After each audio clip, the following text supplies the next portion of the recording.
I am doing fantastic. I just came from vacation, so I'm doing wonderful. Nice, I nice, am. nice, nice. I'm bringing you the tan from Jamaica version of me Ooh, too. yeah. So, welcome to Literary Wind Down. It's Mental Health Awareness Month, and I'm just going to do a quick intro. But I can't think. This is like such a perfect book to close out the month with. And for everyone that's joining live, you need this book. It is absolutely amazing. All the comments are going up. Everyone's like, amazing, amazing. It's such a great, just the guideline, the roadmap, it is phenomenal. And I think a lot of people struggle with setting boundaries. Yes, we do. Yes, we do. So I am Janice. I am the bookstore grammar behind Spines and Vines. And this is Literary Wind Down on Wine Wednesday. And I'm so happy to have Nedra Glover Tawwab join me for Literary Wind Down. This book, it just resonates so much with me. And I'm so thankful that you put this out into the world. You are You, so welcome. yes, you are a licensed therapist, New York Times bestselling author, and you've been practicing for 14 years and the founder and owner of the group therapy practice Kaleidoscope Counseling. Every day you help people create healthy relationships by teaching them how to implement boundaries. You've recently been featured in the New York Times, Essence, The Guardian, The School of Greatness, Therapy for Black Girls, which I absolutely love, and The Skinny Confidential. You have a very popular Instagram account, which I'm sure everyone on here absolutely goes to every single day, where you share practices, tools, and reflections for mental health and host weekly Q&As. Welcome. Thank you. Thank you so much for everything. And I'm so happy that you're here. If you're winding down with anything you can share with the group, I'm just going to jump in and tell them what they're putting in their comments, what they're winding down with. So for me, I'm not a really huge fan of Pinot Noir, but this decoy from Duckhorn is very nice. And so that's what I'm winding down with. For the first time, I'm featuring a Pinot Noir on Literary Wind Down. So that's what I'm winding down with. So let's jump right in. Can you tell us a little bit about your origin story and what led you to write Set Boundaries, Find a Peace? Well, I am from Detroit, and I did not grow up knowing I wanted to be a therapist, but I grew up loving to listen to people talk. Mhm. And so I think all of that practice made me a therapist. And when I was in college, I started setting boundaries. And I didn't know that it was boundaries that I was setting. I just knew that I was frustrated with people asking me to do things that I could no longer do, to be in spaces that I could not be in, just all of this stuff. So I was like, no, I can't. Please don't do this, blah, blah, blah, blah, blah, blah, blah. And when I went to grad school, they suggested if you're going to be a therapist, you should go to therapy. And it's free. It's free at the college. So I was like, okay, cool. I'm going to go. And I did not know why I was going. I was just like, I'm going to go and talk about stuff. And when I went, I started talking about my relationships with other people and how I was trying to, express my needs and make requests and how they were pushing back. And the therapist talked to me about how normal that is and how I had the right to tell people no. And I was like, I do? Right. And it was just eye-opening. And since that time, I have just been like, you can say no. And sometimes people won't like it, and that's really tough. It doesn't mean that I need to say yes. Right. And so when I began my work as a therapist, some of my first clients, they had boundary issues, and I saw how important the work was. At that time, we weren't calling it boundaries. We were calling Mhm. it like all this other stuff, setting expectations and all of this other stuff. But my first client, it was a family who they were very enmeshed, and someone was trying to leave the nest, and that was very problematic. They didn't want that to happen. They didn't want this person to have this individual identity. So Mhm. I was helping them with boundaries. And from that, I just learned so much about the importance of us being able to express our needs and that it's okay for us to have them. Yes. I think that's so important for people to hear. I think I always say my life changed when I learned the power of saying no. Mm-hmm. It definitely did later in my life, but definitely life changing when you learn the power to say no. So can I ask a question about in these times, we switch from being in person and going to more virtual. How has the shift been for you? And are you seeing, how are folks doing during this time? Do you think they're adapting well? Are they reaching out more? What's your experience been like? Mm. At the beginning of the pandemic, so 2020, March, April, May, it was extremely busy for us therapists. Oh my Can gosh. only imagine. It was very busy, but I would say things are sort of slowing down now because people have become accustomed to what it is. And, if you're in the US, you are experiencing a bit more flexibility and freedom. So people are not as anxious about like the beginning stages of things. Right. Now, many things are about, I'm not ready to go back out. How do I transition? Or how do I get back to, going to the office for work or socializing? Just all of these things that we've stepped away from. And for some of us, it's been very comfortable for us to be away from some of Yes. these things, right? And Yes. so just the idea of moving back towards those things, yes, that has been heavy in conversation lately because some of us are ready and some of us are not. And it makes sense. We found out maybe new things about ourselves that we Mhm. actually like watching TV on the weekends instead of Mhm. going to whatever. So yeah, this will be really interesting to sort of see how we step into what's next. Right. And so I think the question that everyone may have right at this very moment, what are boundaries? Hmm. So, boundaries are your own personal set of expectations and needs for yourself that help you to feel comfortable and safe in your relationships with other people. Those boundaries can change over time. They can be different with different people. You can modify them as needed, but it is your own sort of instruction manual. Mhm. And it's so important that we really focus on your own because sometimes we will say, well, I wouldn't care if so and so did that. So why do they care? Because that's their boundary. And it Right. doesn't have to be your boundary. We can all be very different, and that is okay. Hmm. So I'm going to pull out a couple of quotes that I have here. The first sentence in the introduction, boundaries will set you free. Can you expound on that a little bit? Yeah, yeah. Like that out the gate, that's what you said. And that's just like, wow, very eye opening. Yeah, I think so often when we exercise our power to choose, we really take control of our lives. So Hmm. often we feel like we're in these situations that we are forced to be in, these relationships we're forced to be in. We follow, rules that we make up as if they are laws, as if, if we don't do this, something will happen. And to some extent, there can be consequences for not doing certain things or being in certain relationships. But lots of times we are following protocols that don't work for us.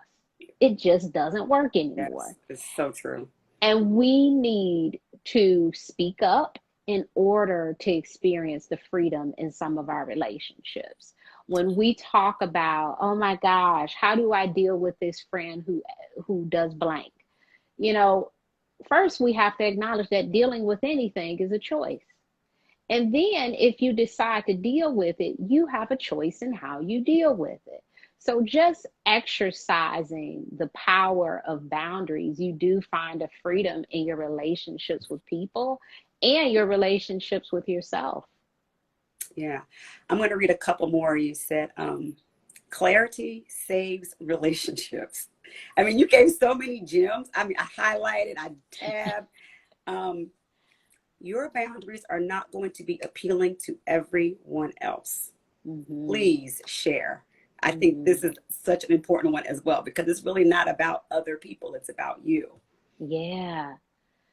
Yeah. It goes back to it is your own personal, it's your personal thing. And we are all so different. I can think of tons of boundaries that other people have that I don't care about, right? Hmm. I can think of boundaries that I have that other people don't care about. And it's really based on what feels comfortable for me. And it's really nothing to do with you. It's based on my experiences, my beliefs, my thoughts, my framework. And if it's not harming you, I think the best thing to do is to honor it. Sometimes people will have boundaries that are just unreasonable. But Yes. lots of times, boundaries can be reasonable and we're still fighting people. We're fighting Right. people over, why do I have to wear a mask? Because it's a sign on the door and it's a pandemic.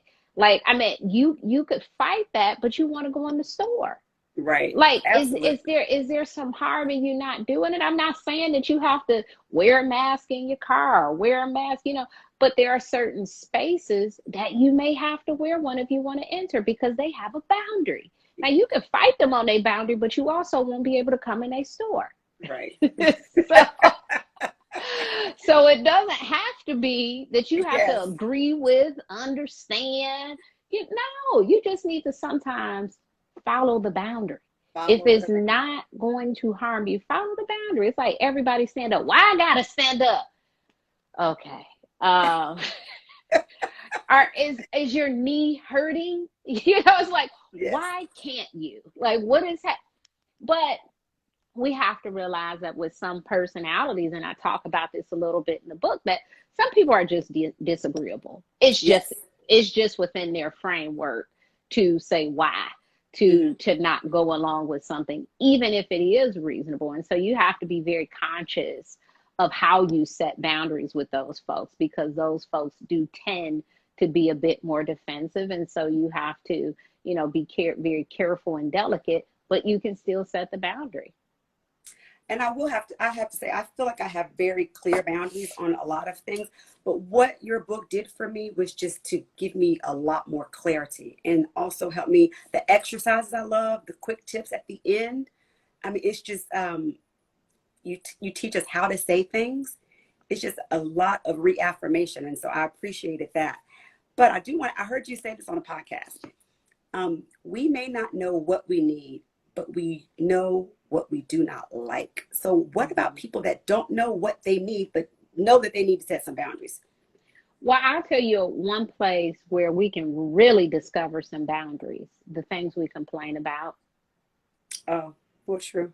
When you find yourself complaining about something or you find yourself complaining about someone, especially if this is like, oh my gosh, here she, like constantly, that is probably a sign that some boundaries are needed because you're frustrated, you're agitated, you're annoyed. So lots of times you may not know, like, what should I do here? But you know what you don't like. You know that you don't like this person always, asking you to do more work. You know that you don't like this person trying to tell you how to use your time. You know that you don't. So what's the opposite of that? I don't want them to tell me to use my time. Right.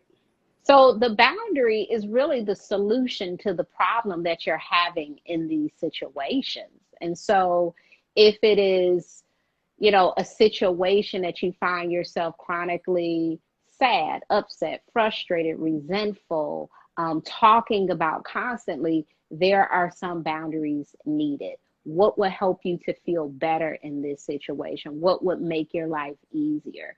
That is where the boundaries lie. And I think so often, again, going back to us feeling disempowered, we feel like people just have to be able to do certain things. We Mm-hmm. can't tell this person to show up on time. We can't, and lots of times you can. Lots of times there are certain, there are tons of things that we can say to other people that's not like, oh, I mean, often when people are like, I can't set boundaries, it's so hard. A really helpful thing, and I mentioned this in the book, think about all the boundaries people have with you. People have tons of boundaries. Don't eat in my car. take your shoes off, show up to work on time, at 5 o'clock, do this. I need you. They have all of these boundaries. And here we are afraid to tell someone, I won't be able to help you move this weekend. Meanwhile, this person just told us a year ago they wouldn't be able to help us move. Yes. And we like, I don't know how to say it to them. Say it the same way they said it to you. Give them the same energy. Give them the same energy right on back. Right. Yeah, Absolutely. but and not in a tit for tat way. If you can help them move, help them move. But there are times that we're afraid to set boundaries with the very people who have boundaries with us. Absolutely. That is a word. And what do you do when you've set boundaries, but they're being violated? How do you shift it? And during challenging times, what do you do when your boundaries are being violated? I think the first thing to do is to restate, just to make sure they understood you. Because sometimes, people forget. I like to think that people are generally good, and we can forget stuff, especially when it's not our stuff. You know how you try to learn something new or stop a habit, right? Like I've just practiced stopping tons of things, using profanity, eating candy, all this stuff. I go back to it, but but when you're stopping a habit, it's really tough. If you try not to use profanity, it's like, it's very tough. It's tough, right? So I want you to think about that as you're asking someone to demonstrate this boundary, right? It's tough to break a habit because some of the things that people do to us is just habit. Some people call us and they start talking about themselves without asking about us out of habit. Yes. It's not that they, terrible people and they do it to everybody. It's that they do it to you because that's the rhythm of the relationship. And so you just have to remind them, hey, is this a drive-by? Hey, are you going to ask about me? I'm fine too. You just have to jump in there and, you could say it in a very light way. But I think you have to remind people because sometimes people forget. Now that's the ideal scenario that they just forgot. Right. Now you have some people, they haven't forgot anything. Absolutely. And they just will not listen to your boundary because they don't want to. They just don't want to. Right. And that's when you get to, oh gosh, what do I do? What is the consequence? Why should they listen to your boundary? If they can have everything that they have now and respect your boundary, what's the point of respecting your boundary? Oh my goodness. Absolutely. I think about this often. We get bill reminders every single month. You know why? They don't trust us. They don't trust us to say, you know what? Nedra will go ahead and pay her bill on the 15th. No, they say, Nedra, bill on the 15th. If you don't pay by the 15th, by the 30th, we will charge you a bit more extra. If you don't pay it by the end, we have now tacked on $3. They don't trust you. This is their boundary. Here are their consequences, clearly laid out. Right. Every time you get a bill, you get a credit card statement. If you do not pay this in full, you will pay this amount of interest. If you don't pay it on time, you will pay. Boundaries laid out. Consequences laid out, right? And so I think sometimes when we are operating with people who do not want to respect our boundaries, we have to lay those consequences out as well. The really hard part is follow through. Yes. Because you can't give a consequence without issuing it and holding that consequence with people. So I remember when I was a kid, my mother, she used to do this really funny thing. It's the funniest thing ever. She would say, now she's taking me to school, right? She would be like, if you don't get ready, I'm going to leave. And I'm like, girl, where you going to go? Like, you taking me to school.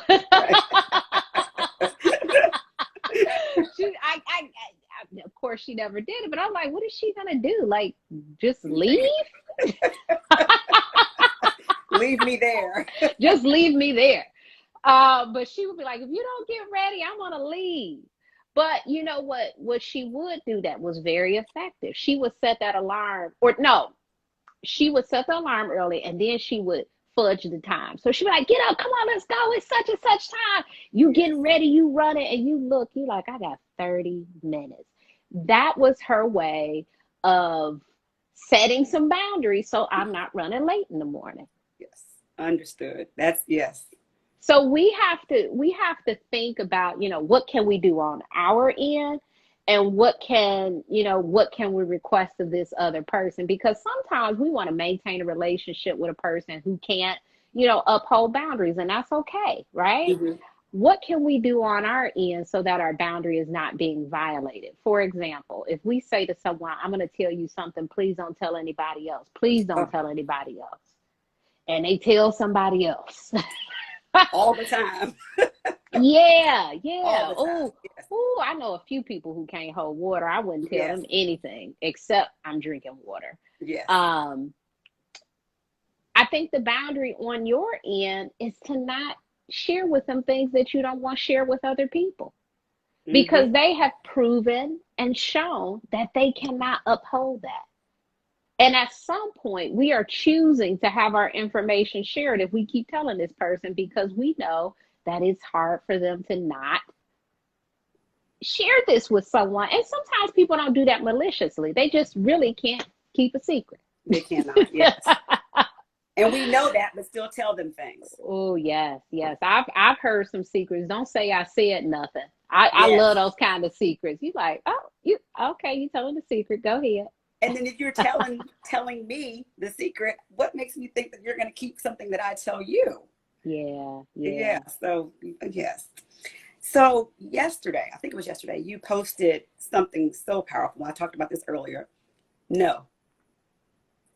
Ways to say. Can you just expound on that? Because I think a lot of people have trouble saying no. They feel like the bad guy. They feel guilty, um, or have to give an explanation as to why. But you gave some clear examples, very Mm, clear. And that's one thing I love about your Instagram. It is straightforward. It's very clear, and you give instruction. mm, And so, can you talk a little about that post, because it resonated? I bookmarked it.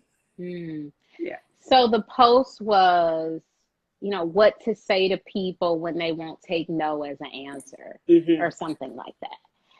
And I think so often, um, when they don't take no as an answer, like, we stop telling them no. It's like they've Right. won, they won't listen, let them have their way, and then meanwhile they just keep getting on our nerves forever and ever and ever. And we have to be really consistent.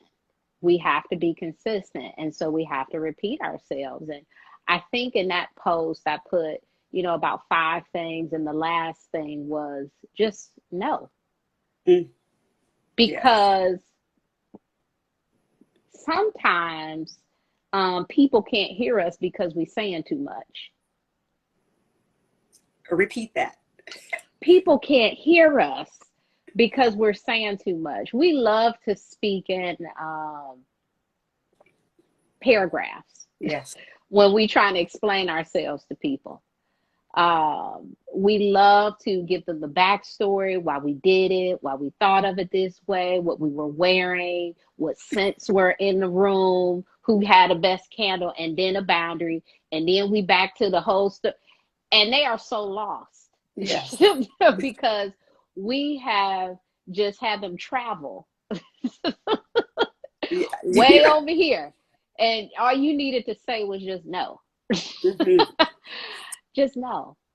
And I think sometimes it does make sense to, maybe give people an explanation or say more. And you really have to think about, is this that situation? Because every situation is not. Some people is really just no.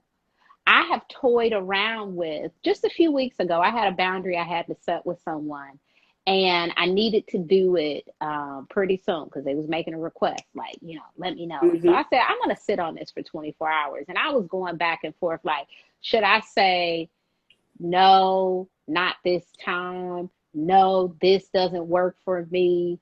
No, I'm going through all these things, and I ended up just texting, no, no. Yeah. because all the rest of the stuff really didn't matter. I just Mm-hmm. wanted you to know, no, I could not do that. I could not do that thing. And perhaps, maybe in the future, if he asks again, maybe I'll say yes. But just no. You asked me a question. It was a yes or no question. It's a closed question. Yes or no. It's just no. That is I the love answer. that. I love it. I It think, wasn't an open-ended question. and so you talk a lot about navigating boundaries with within relationships, and I think this is another struggle. More importantly, family boundaries, parents, in-laws, siblings, holidays. Mm. I did a lot of, I think as I was having children, a boundary that I had to break with like extended family, or a boundary I had to set, was that we were no longer going to be traveling for the holidays. I wanted my kids to be in their home on Christmas morning. So, then it was a whole uproar of, breaking tradition, all that kind of thing. So can you talk a little bit about that? Because I think it's so important. And when I read that section, I was like, wow, this was me many moons ago, breaking the tradition of traveling on Christmas Day. I think traditions are a beautiful thing. And Yeah, absolutely. what's really beautiful about traditions is when we utilize the ones that work for us and not the ones that we have done that no longer work. Because we certainly don't want people out here churning butter on Christmas morning because in 1852 that was a tradition.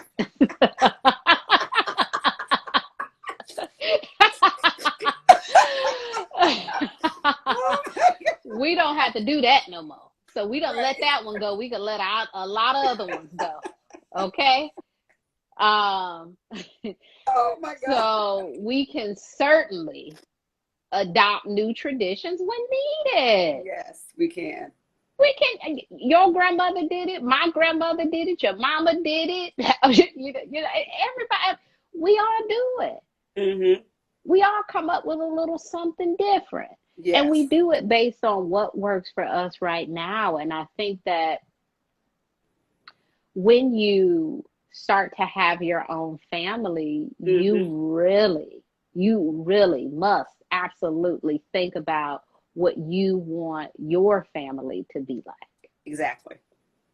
And I can't, I'm from Detroit, and so the holidays are cold. Christmas, Thanksgiving is cold. I like it. I like me a little white Christmas. I love it.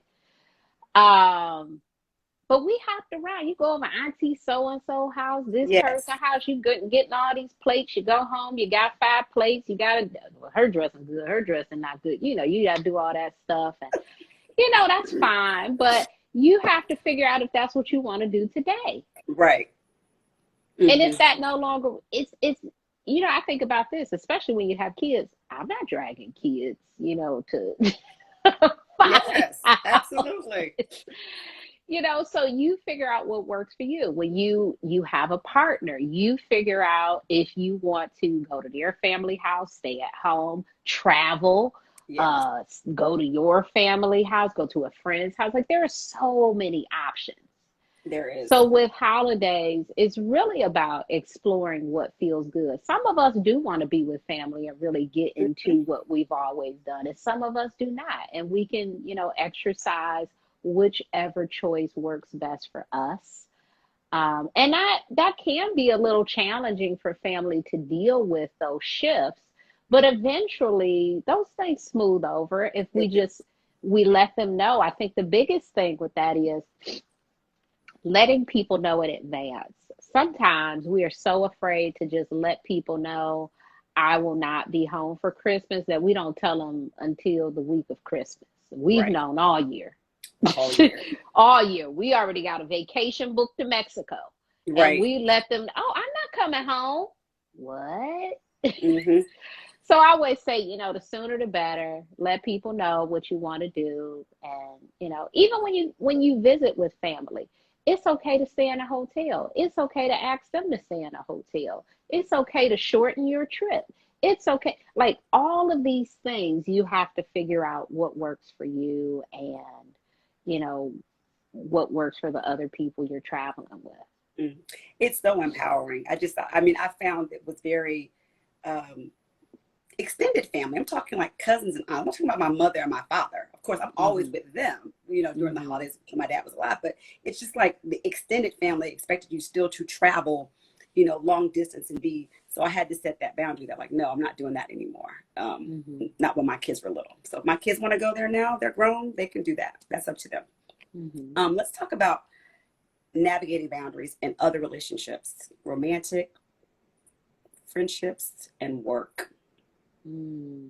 Mm. Which one of those do you think is the hardest out of those three? Oh my good. I'm gonna say romantic relationships. Mm. I think Yeah. friendships are hard too, but I'm gonna say if the audience would agree with me, let's talk about romantic relationships.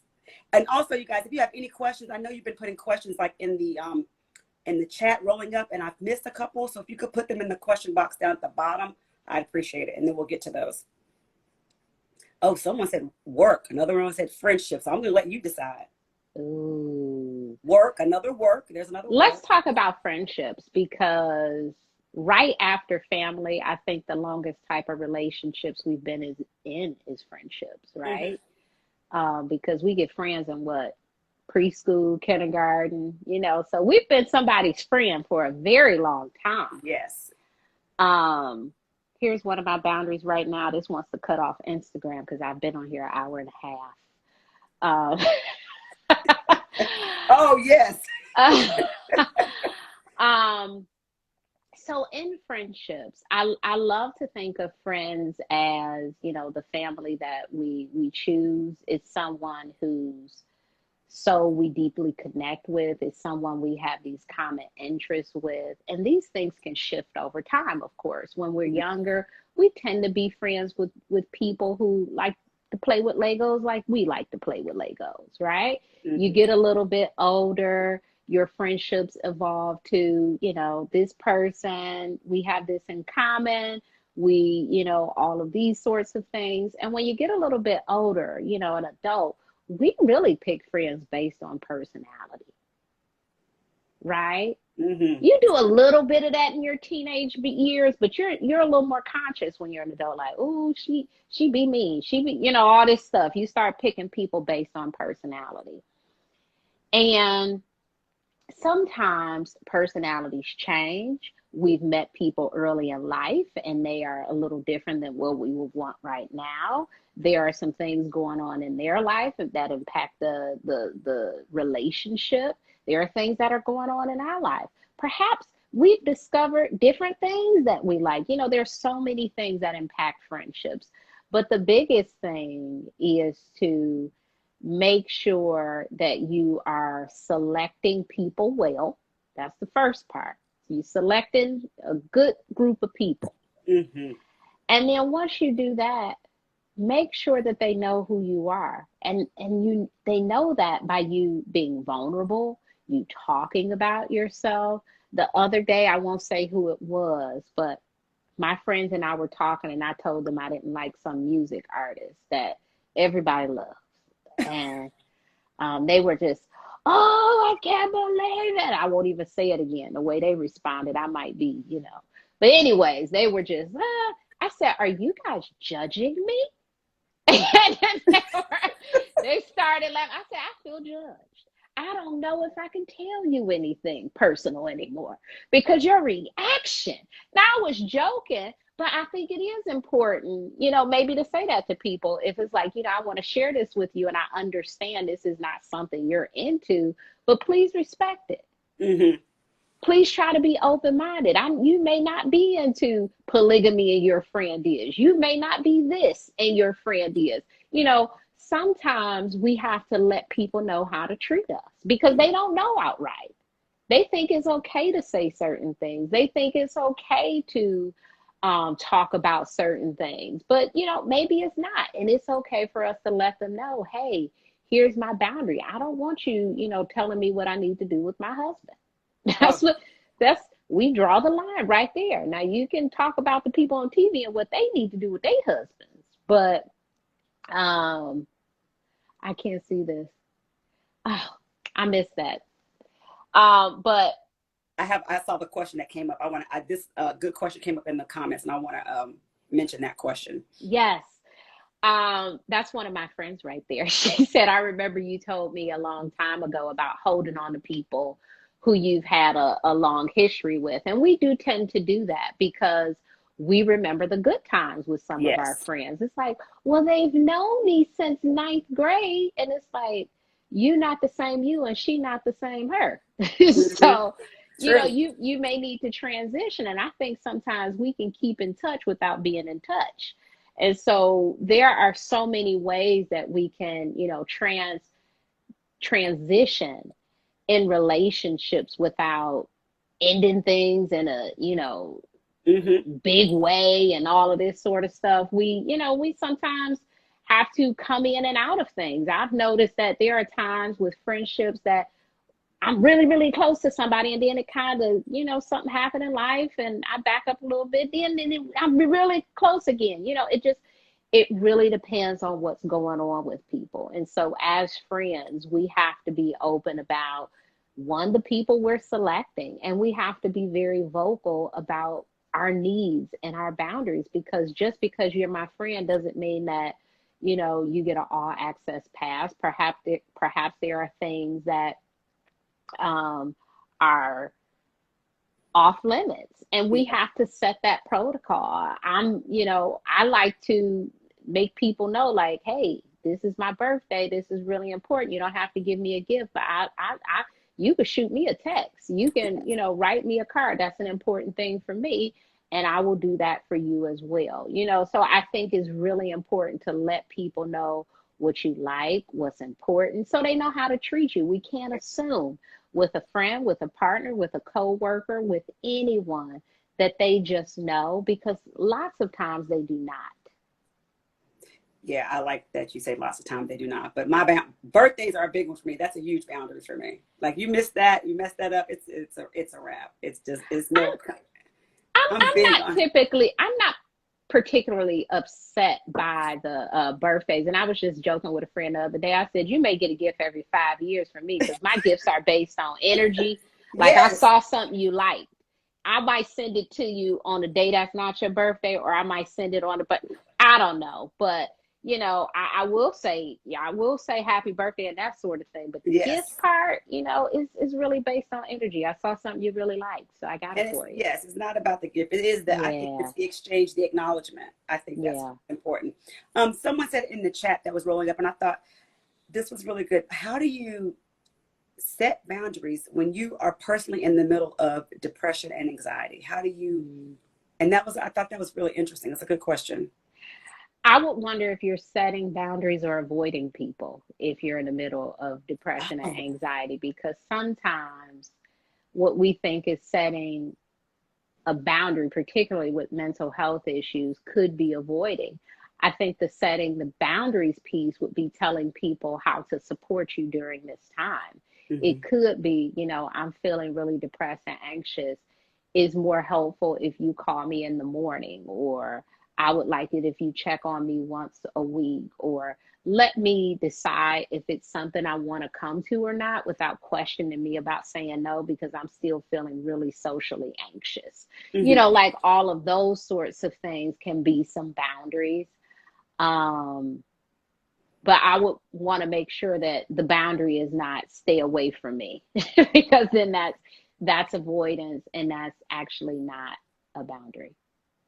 Right. And so would you say that's unhealthy? An unhealthy, because For for men you talked for about the healthy versus unhealthy boundaries. hmm Yeah, for mental health it is, because I think one of the indicators of like depression and anxiety is avoidance.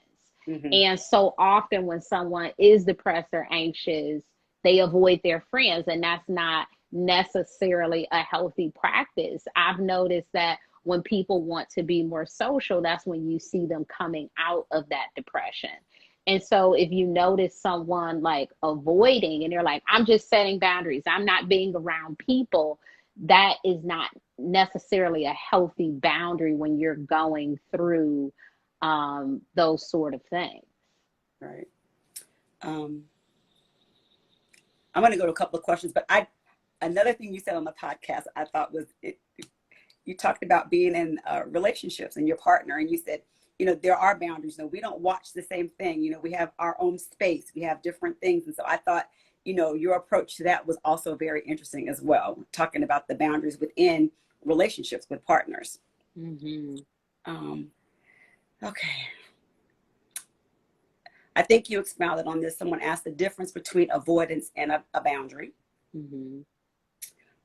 Oh. Any advice on boundaries and co-parenting with someone who doesn't respect my boundaries? What podcast did you listen to? Because someone asked that. Oh my goodness, I'm gonna have to. Goodness. Was it the Therapy for Black Girls? It wasn't Therapy for Black Girls. Was it the guy named Scott? Oh, Scott Kaufman? Mm-hmm. I think that's called the Psychology Podcast. I'll find it and I'll put it up. Okay. I've been doing a lot of podcasts. You have, and they have all been fantastic. I want to find the other one. I watched like a couple of them, but I need to go watch the one for Therapy for Black Girls. I didn't watch that one, but the Scott one was really good. Yeah. Because you talked about saying your name wrong. I did. Yeah. And that's boundary. Oh, yeah, yeah. And I had one of those mamas. I'd be out, like giving my little phone number out. And if a boy called and said the wrong name, she don't live here. Ooh, that just broke my heart. I'm like, please let them mispronounce my name. Please. She don't live here. This is before caller ID and all of that. So I was just sick. I'm like, oh, take me now. I've survived. So co-parenting and boundaries. Yes. That was the question. So, I think the challenge here is more for you to have boundaries with yourself and not the other person, because in that situation, people can be very combative. And it is very challenging to set boundaries with a person who is not going to adhere to any consequences because they don't have to, and there's really no benefit for them to, other than the child. Yes. But they have to agree with that. And so when you're dealing with a difficult co-parent, a lot of it is around you managing your energy with this person. I will not respond to them trying to bait me. I will not withhold information because they're being nasty, because for my child, they need to know this information. I will not, I will. Mm-hmm. Those are a lot of your boundaries in that situation, because for that person, it's going to be very challenging to hold them accountable when they don't have to be. Oh, goodness me. We need a whole I need a whole session.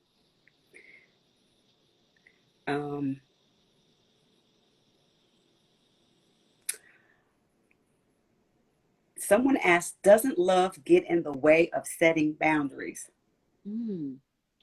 Love is boundaries. Say that again. Love is boundaries. I mean, I can't imagine, really, we call it, in my line of work, we call it neglect if you don't take care of people in a certain way. Mm-hmm. Being boundaryless, that's neglect. Just allowing anything to happen, anything to flow, that's not healthy either. I think we've went too far. We call that like permissive parenting. We call that emotional neglect, and, all of these sort of terms, because you do need boundaries. Kids do need to be told, go do your homework, because if you never grow up being told, go do your homework, you may get some pretty bad grades. Mm-hmm. You may get some pretty bad grades. And then people go, well, where was your mom? Why did she? Oh, well, she just let me do whatever I want to do. That would be considered not a loving act to allow somebody to do whatever they want to do. So boundaries is love. Mm-hmm. You can lovingly make requests. You can lovingly have expectations of people and encourage them to be a better version of themselves without being demeaning, being mean, and all of those other sort of things. But the boundaries, that is an expression of love. I think that if I am setting a boundary in a relationship, I am trying to be in the relationship. Yes. Be concerned when I have no boundaries. That means the boundary is not to be in this relationship. I was just getting ready to say that means this is getting ready to get cut off. This is not a relationship anymore. One thing I absolutely love on your website, you put your personal core values. I I'm gonna make myself a list now after reading yours. And so why did you feel the need to share and do? Because you're number one, minding my business. Mm-hmm. I Yeah. regulating my emotions in a healthy way, having open mind, upholding my boundaries, always seeking to evolve, practicing acceptance even when it's hard, finding the courage to do something about things I complain about, expressing self-compassion and compassion towards others. Yeah. So the first one, minding my business. I think so often there are things that I don't really care about. Like I care about them for me, but I really don't mind if other people do certain things. Like I have some very clear preferences for myself. Yes, this But is for me. other people, my question is someone being hurt? Is someone being harmed? Other than that, it's like, hey, do you? Right. I think there are some things that is like, okay, now you're impeding on other people here. But a lot of things that we worry about with other people. Her boyfriend loud. She got a that's her eardrum. Oh my goodness. He's not gonna be yelling in my ear because I'm gonna leave. I got about 2 seconds. I'm like, okay, see y'all later. He is loud, but I don't, if you want to live with a loud person, that is your. I don't need to bring it up to you. It doesn't have to be my problem. These are your things. It's only my problem if it's in my space. Mm-hmm. And so a lot of these things, they're not in my space. And so I have to be very conscious of, what is my issue. I remember I had somebody once complaining to me about how they didn't like somebody's boyfriend. Yes, Don't this is a common one. This is common. don't date them. Like don't date. Like there are tons of things that this person may have, or qualities that you don't even know about. All you see is them in a social interaction. Meanwhile, they can do a mean cha-cha slide. They can make the best omelet ever. They can, like, I don't know those things. So unless there's some abuse or, Mm-hmm. these sort of things, not my business. Yes, that's me totally. Um, I saw that your hobby is reading, Yeah. and you read about a book a week. And you said, Yeah. I feel like I need to read more. So, Oh, what? Give us a book recommendation. I saw that. So anyone that doesn't know, if there's you talk about trauma and boundaries, but you gave 4 book recommendations a couple of posts back a couple of days ago. So go look for those. But give us a book recommendation. I know what your favorite books are. mm. I have so many. Um, I would say all of these books on this shelf are my favorite because I don't keep books I don't like. Mm, Because I only have so much space. I don't want to get another bookcase. I don't want to, I try to keep books that I like, I enjoy, I'll go back to. mm-hmm. But I don't like to just have books to have book, and I do a lot of audio books as well. But I would say um, books I really like. There are so many. I would say recently I've been really moved by Think Again by Adam Grant. Okay. I think that's an excellent book. Unwinding Anxiety is a really good book.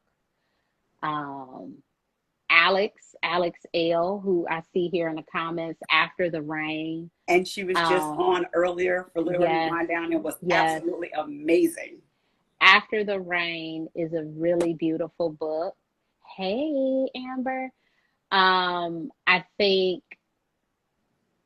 After the Rain, she has a section in there where she talks about her relationship with her mother, and I think it's so good. And I talked to Mm-hmm. her on her Instagram about that, but that's a really good book.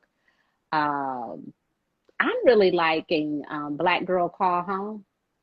Oh, yes. Oh, I'm reading that so slow, honey, because I'm just savoring it. Yes. Let me read one page. I just want to read one page every day for the year. It's so good. It's so good. It's so good. My ultimate favorite is the Autobiography of Malcolm X. I have a copy of it right there. It's such a good book. Oh, if you want to Yes. know about evolution, people's ability to change, people becoming more of themselves, how you could go from a gangster, a thug, and become a prophet. I'm like, whoo, it's a good book. I love it. And I the love it. audiobook is phenomenal. Isn't it? Yes. I love Their Eyes Were Watching God for the same reason. It Mhm. just, it's really a story about discovering yourself through relationships.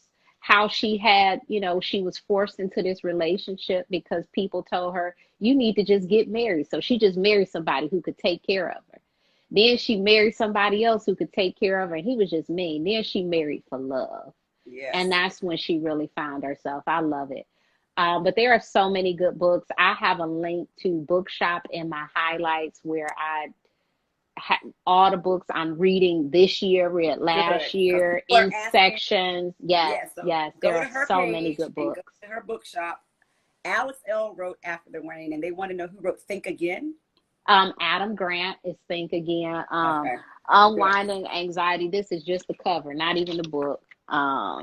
Judson Brewer. The book is such a pretty cover. I had to take the cover off because it's like a nice orange. So it's back there in the orange section. Okay. But yeah, there are just so many great books. So check out my bookshop list. And from time to time on Instagram, I do highlight books that are really important in a particular field. So I may say these are great books for trauma. These are great books for a Yes. morning routine. These are great books for anxiety.